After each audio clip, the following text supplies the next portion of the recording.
chacune des étapes de la procédure de licenciement pour motif économique, l'appartenance de l'entreprise à un groupe est susceptible d'avoir une incidence sur le contenu ou les modalités d'application des règles applicables.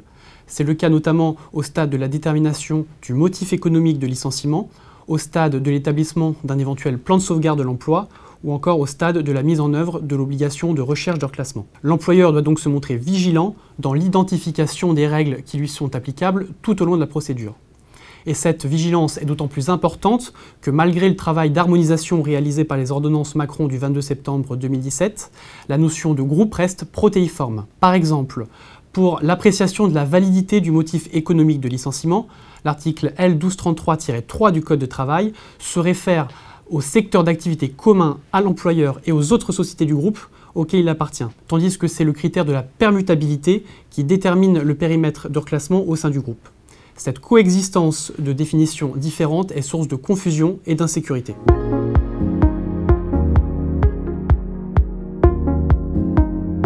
Les impacts de l'appartenance de l'entreprise à un groupe doivent être anticipés très en amont de l'engagement de la procédure de licenciement collectif pour motif économique. Et pour cause, au-delà même des aspects strictement procéduraux, ces impacts peuvent avoir des conséquences financières majeures. À titre d'exemple, si l'entreprise appartient à un groupe de plus de 1000 salariés, l'employeur sera tenu de proposer aux salariés licenciés un congé de reclassement. Il s'agit d'un dispositif extrêmement onéreux et qui va peser lourd dans le budget alloué à la réorganisation de l'entreprise. L'opportunité même de réaliser cette réorganisation pourrait être remise en cause.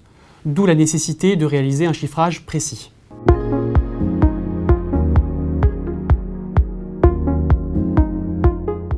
Le groupe est dépourvu de toute personnalité morale.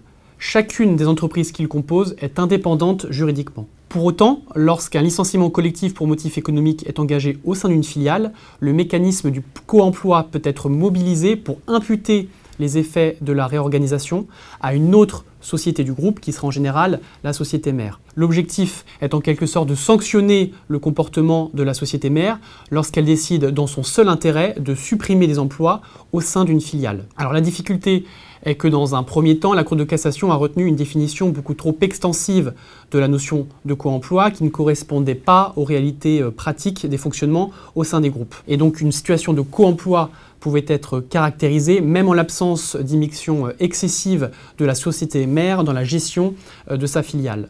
Depuis lors, la Cour de cassation est revenue à une approche plus restrictive et la menace du co-emploi est aujourd'hui moins présente. Mais il ne faut pas oublier que la société dominante du groupe est susceptible d'engager sa responsabilité à l'égard des salariés licenciés au sein d'une filiale si, de manière fautive, elle contribue à la suppression des emplois au sein de la filiale en question.